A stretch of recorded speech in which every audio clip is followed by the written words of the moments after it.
Hello friends, இன்னைக்கு நம்ம பார்க்க போகிறது ஜாப்பனீஸ் அனிமே சீரிஸ்ன To Your Eternity season 2 episode 2 தான் இன்னைக்குள்ள வீடியோல பார்க்க போறோம். உங்களுக்கு இந்த வீடியோ பிடிச்சிருந்தது அப்படின்னா லைக் பண்ணிட்டு அப்படி மறக்காம நம்ம சேனலை சப்ஸ்கிரைப் பண்ணிருங்க. சீசன் 2 கதை ஃபர்ஸ்ட் ஸ்டார்டிங்ல கொஞ்சம் ஸ்லோவா தான் போயிட்டு இருக்கு, பட் போக போக சூப்பரா போக ஆரம்பிக்கும். ஸோ பொறுமையா வாட்ச் பண்ணுங்க, கண்டிப்பா உங்களுக்கு பிடிக்கும். சரி வாங்க நம்ம வளவலன்னு பேசாம இன்னைக்குள்ள கதைக்குள்ள போலாம். இன்னைக்கு நம்ம பார்க்க போறது to Your Eternity season 2 episode 2.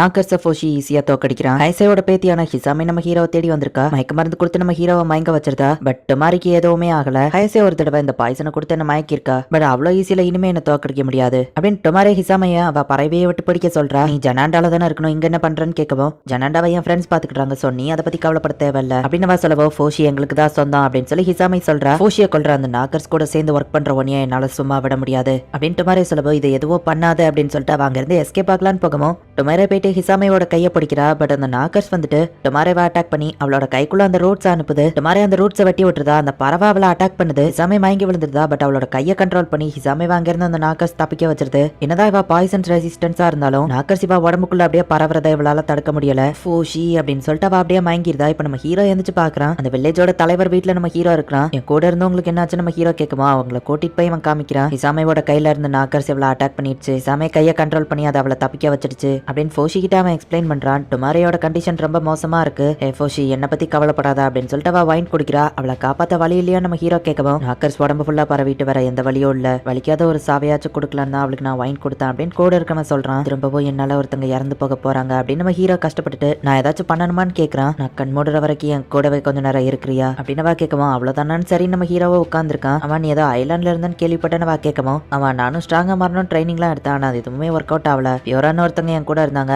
அவங்களுமே இறந்துட்டாங்க. நான் எங்க போனாலுமே என்னால யாராச்சும் இறக்குறாங்க, அதனாலதான் நான் என்ன தனிமைப்படுத்திக்கிட்டேன் அப்படின்னு நம்ம ஹீரோ சொல்லவும், ஆனா உன்ன பிரச்சனைன்னு உன் ஃப்ரெண்ட்ஸ் யாருமே நினைச்சிருக்க மாட்டாங்க, உமல அவங்க பாச வைக்க போய் தான் அவங்க உன்னை ப்ரொடெக்ட் பண்ணாங்க, கண்டிப்பா உனக்கு ஒரு நாள் அது புரிய வரும் அப்படின்னு சொல்லி மறையும் அந்த இன்னொருத்தனும் சொல்றாங்க. ஃபோஷி இது நாள் வரைக்கும் நீ மீட் பண்ண ஃப்ரெண்ட்ஸ் எல்லாத்தையும் உன்னால காமிக்க முடியுமா அப்படின்னு அவ கேட்கவும், சரி அதுதான் கடைசி ஆசைனா இதை பார்த்து பயந்துராத அப்படின்ட்டு நம்ம ஹீரோவை மாறி என்னதான் நான் ஃபர்ஸ்ட் மீட் பண்ணேன், குளிர் அதிகமா இருந்து இவன் இறந்து போயிட்டான். அடுத்து மார்ச் ப்ரூனோ, இவன் மார்ச்சை ப்ரொடெக்ட் பண்ண ட்ரை பண்ணா, இவங்க ரெண்டு பேருமே ஹயசே கையால இறந்து போயிட்டாங்க. கோகுவை டாக்குனால மீட் பண்ண நாகர் சேர்த்து இவனும் என் கூட சண்டை போட்டான். இது கோகுவோட பிரதர். கோகுவை நினைச்சு ரொம்பவே வருத்தப்பட்டாரு. அங்க இருந்த தாத்தா கோகுவோட கேர்ள் ஃப்ரெண்ட். அடுத்து ஜனாண்டால நான் அந்த ஒரு ஸ்ட்ராங் காயை மீட் பண்ணேன். நான் கஷ்டம் எதிர்த்து போராடி இறந்து போயிட்டான். இவன் மட்டும் கிடையாது அப்படின்னு ஜனாண்டால இவனுக்காக போராடின அந்த ஃப்ரெண்ட்ஸ் எல்லாத்தையும் காமிக்கிறான். சாண்டல் டொனாரே அப்படின்னு நம்ம ஹீரோ யோசிக்கிறான், ஆனா சேஞ்ச் ஆகல. அப்படின்னா சாண்டலும் டொனாரேவும் உயிரோட இருக்காங்க அப்படின்னு நம்ம ஹீரோ ஹாப்பி ஆகுறான். டொனாரே கண்டிஷன்ஸ் மோசமாக்கிட்டே இருக்கு. இங்க இருக்கிறது டொனாரேவோ சாண்டலும் தாங்கிறது நம்ம ஹீரோக்கு இன்னும் தெரியல. அம்மா டொனாரேவை பத்தி நீ என்ன நினைக்கிற அப்படின்னு வா கேட்கவும், முதல்ல அவ ஒரு மோசமான பொண்ணுன்னு நினைச்சா, ஆனா அவனுக்கு ஹெல்ப் பண்ணான்னு சொல்லவோ, இப்ப என்ன நினைக்கிறேன்னு வா கேட்கறா. அவ ஒரு நல்ல மனசு கொண்ட பொண்ணு நம்ம ஹீரோ சொல்லவும், ஃபோஷி நீ உன் ஃப்ரெண்ட்ஸை ப்ரொடெக்ட் பண்ண ட்ரை பண்ற மாதிரி தான் அவங்களும் ஒன்ன ப்ரொடெக்ட் பண்ண ட்ரை பண்றாங்க, ஒரு நாள் நீ புரிஞ்சுக்கிடுவ, அவங்க யாரும் உன்ன பாரமா நினைக்கல அப்படின்னு சொல்லிட்டு அவ இறந்து போறா. அவளோட பாடியை பாய்சன் ரெசிஸ்டன்ஸா வச்சதே உனக்காக தான் ஃபோஷி. வயசு ஆளுங்களை பார்த்தேன்னா அவ பாடியை யூஸ் பண்ணணும்னு அவ ஆசைப்பட்டான்னு சொல்லவும், இது எனக்காகவா? ஆமா நீங்க யாரு அப்படின்னு நம்ம ஹீரோ கேட்கறான். அதை உன்கிட்ட சொல்லக்கூடாதுன்னு அவ சொல்லியிருக்கா. உன் ஃப்ரெண்ட்ஸால நீ கஷ்டப்படணுங்கிறதுக்காக அவங்க அந்த சாக்ரிஃபைஸ் எதையுமே பண்ணல, ஒரு நாள் நீ அதை புரிஞ்சுக்கிடுவ அப்படின்னு சொல்லிட்டு அவனுமே கிளம்புறான். நிறைய இருந்தது நினைச்சவன் ரொம்பவே வருத்தப்படுறான். நீ நினைச்சதை சாதிச்சுட்ட அப்படின்னு சொல்லிட்டு இப்ப அவன் அழுதுட்டே அங்க இருந்து கிளம்புறான். இறந்து போன லேடியோட உருவத்துக்கு மாறுவோமே அப்படின்னு நம்ம ஹீரோ மாறும்போதுதான் பின்னாடி ஒரு நோட் புக் இருக்கிறது நோட்டீஸ் பண்றான். இதை எங்கேயோ பாத்துருக்கேன்னு கிளவுஸை கலட்டினா அதுல இருக்கிற சிம்பிளை பார்த்தோன்னே புரிஞ்சுக்கிட்டான். ஜனாண்டால மீட் பண்ண டுமாரி தான் இது அப்படிங்கிறது ரொம்பவே நம்ம ஹீரோ ஃபீல் பண்றான். என்னதான் அவங்க எல்லாரும் இறந்து போயிருந்தாலும் நம்ம ஹீரோட மெமரிஸ்ல அவங்க இருக்கிற வரைக்கும் எல்லாருமே உயிரோட தான் இருப்பாங்க அப்படிங்கறத நம்ம ஹீரோ புரிஞ்சுக்கிட்டான். இப்போ நம்ம ஹீரோ ஃபாரஸ்ட் வழியா வேற இடத்துக்கு கிளம்பி போலாம் அப்படின்னு முடிவு பண்றான். உன்னால ரீச் பண்ண முடியாத ரெண்டு இடத்துல இப்ப அந்த நாக்கர்ஸ் பறவை எல்லாத்தையும் டெஸ்ட்ராய் பண்ணிட்டு இருக்கு, நீ எங்க போனாலும் அது ஒன்னு தேடி வரும் அப்படின்னு சொல்லி அந்த பிளாக் கலர் ஆளு சொல்றாரு. அதுங்க ஏன் இப்படிலாம் பண்ணுதுன்னு நம்ம ஹீரோ கேட்கறான். என்னால மத்தவங்க மைண்ட் ஒன்னு ரீட் பண்ண முடியாதுன்னு அவர் சொல்லவும், ஆனா மத்தவங்க பாடிஸ் மட்டும் அவங்களால கண்ட்ரோல் பண்ண முடியும்ல, அதை யூஸ் பண்ணி அதுங்களை ஸ்டாப் பண்ண வேண்டியதானே அப்படின்னு நம்ம ஹீரோ கேட்கவும், அப்படின்னா நீ அதை பண்ணு அப்படின்னு அவர் சொல்லிட்டு மறைஞ்சிருந்தாரு. சாரி நம்ம அங்கிருந்தப்போ உன்னை அட்டாக் பண்ணனா எனக்கு தெரியாது, இது ஏன் அப்படி பண்ணுச்சுன்னு தெரியல, என்ன மன்னிச்சிரு அப்படின்னு ஹிசாமே வந்து அலறா.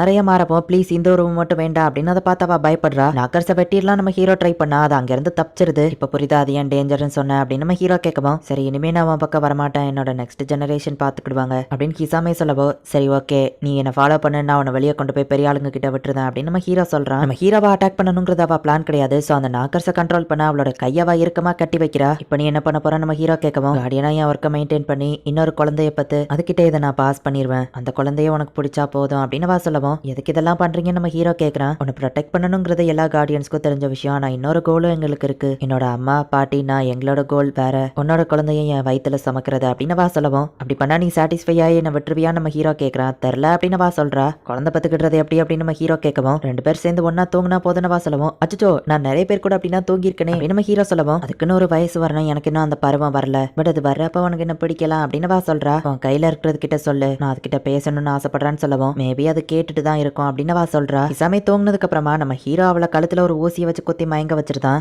இப்போ கூகுவோட பிரதர் ஃபார்மா நம்ம ஹீரோ எடுத்து இந்த பொண்ணு காட்டுக்குள்ள மயங்கி கிடந்தா அவ கையில அடிபட்டு இருக்கு அவ கையில இருக்கிறத வெட்டி எடுங்க நம்ம ஹீரோ கொடுக்கவும் அவனுங்க அதை கண்டுக்கிடாம அவளை கூட்டிட்டு அங்க இருந்து கிளம்பலாம் அப்படின்னு போகவும் நான் நினைச்சிருந்தா அவளை கொண்டிருக்க முடியும் அப்படின்னு ஃபோஷி ஃபார்ம்ல அவங்கள மிரட்டுறான் அடுத்து வர்றது ஹிசாமைக்கும் உனக்கு பிறக்கிற குழந்தையா தான் இருக்குமா அப்படின்னு பிளாக் கலர் ஆளு கேட்கவும் அது எப்படி நம்ம ஹீரோ கேட்கறான் உனக்கு ரீப்ரொடக்டிவ் ஆர்கன்ஸ்லாம் இருக்கு வேணா பக்கத்து டவுன்ல போய் செக் பண்ணி பாக்குறியா அப்படின்னு அவர் சொல்லவும் நம்ம ஹீரோக்கு எதுவோ புரியல இனிமேலும் நாங்க இருக்க போறதில்ல அப்படின்னு சொல்லி இப்ப வேற டவுனுக்கு நம்ம ஹீரோ போறான் இந்த காசுங்க செல்லாதேன்னு சொல்லவும் இந்த ஸ்வாடுக்கு எவ்வளவு தருவீங்க நம்ம ஹீரோ கேட்கறான் இப்படியே ஸ்வாட நம்ம ஹீரோ ரெடி பண்ணி கொடுத்தேன் அவனுக்கு தேவையானதெல்லாம் வாங்கிடுறான் பெட் செமையா இருக்கு இது நான் ரொம்பவே மிஸ் பண்றேன் அப்படின்னு நம்ம ஹீரோ அந்த டவுன்ல நல்லா என்ஜாய் பண்றான் நான் புது இடத்துக்கு போயிருந்தோம்னா நாக்கர்ஸ் என்ன 7வது நாள் வந்து அட்டாக் பண்ணும் 3வது நாள் நான் எங்க இருக்கேன்னு அது கண்டுபிடிச்சு 4வது நாள் என்ன ஃபாலோ பண்ணிட்டு இருக்கோம் சோ அதனால நான் எந்த இடத்துக்கு போனாலும் 2 நாளுக்கு மேல அந்த இடத்துல தங்குறது இல்ல என்னால ரீச் பண்ண முடியாத இடத்துல எல்லாம் அந்த நாக்கர்ஸ் பரவ ஆரம்பிச்சது உலகத்தையே அழிக்கணும்னு அதுங்க பிளான் போட்டுச்சா என்னன்னு எனக்கு தெரியல நானும் எல்லா இடமும் டிராவல் பண்ணி நிறைய விஷயங்களை கத்துக்கிட்டேன் அனிமல்ஸ் எல்லாவும் காப்பி பண்ணி வச்சுக்கிட்டேன் 4 மாசம் கழிச்சு லேகார்டு இறந்து போயிட்டாங்கிறது எனக்கு தெரிய வந்தது பறவை ஃபார்ம்ல போறது இப்போ கொஞ்சம் ஈஸியா இருக்கும்னு நினைக்கிறேன் கொஞ்ச நாளைக்கு அப்புறம் எனக்கான ஃப்ரெண்ட்ஸை தேடி நான் போனேன் ஆனா அந்த லெவலுக்கு யாரும் என் கூட ஃப்ரெண்ட்ஸா இல்ல நான் எடுக்கிற ஹியூமன் ஃபார்மோட கேரக்டர்ஸ் எனக்குள்ள இருக்கிறத நான் புரிஞ்சுக்கிட்டேன் நான் ஹயசேவோட செகண்ட் சக்சஸர்னு ஒரு பொண்ணு வரா நீ ஹிசாமியோட பொண்ணா நம்ம ஹீரோ கேட்கவா ஆமா இந்த சிட்டி கார்டியன்ஸ்க்கு சப்போர்ட் பண்றவங்க கார்டியன்ஸ்க்கு சப்போர்ட் பண்ற எல்லாருமே இந்த சிம்பிள் பிளாக பறக்க விட்டுருப்பாங்க டவுன்ல இருக்கிறவங்க உன்னை ப்ரொடெக்ட் பண்ணி நாக்கர்ஸ் கூட ஃபைட் பண்ண ரெடியா இருக்காங்க என்னோட அம்மாக்கு 9 வயசு இருக்கும்போது நீ அவங்கள நல்லபடியா பாத்துக்கிட்டேன்னு சொன்னாங்க நீ ரொம்ப கைண்ட் ஹார்ட்டட் என் வயித்துல பிறக்க போற இந்த குழந்தை தான் அடுத்த சக்சஸர் கண்டிப்பா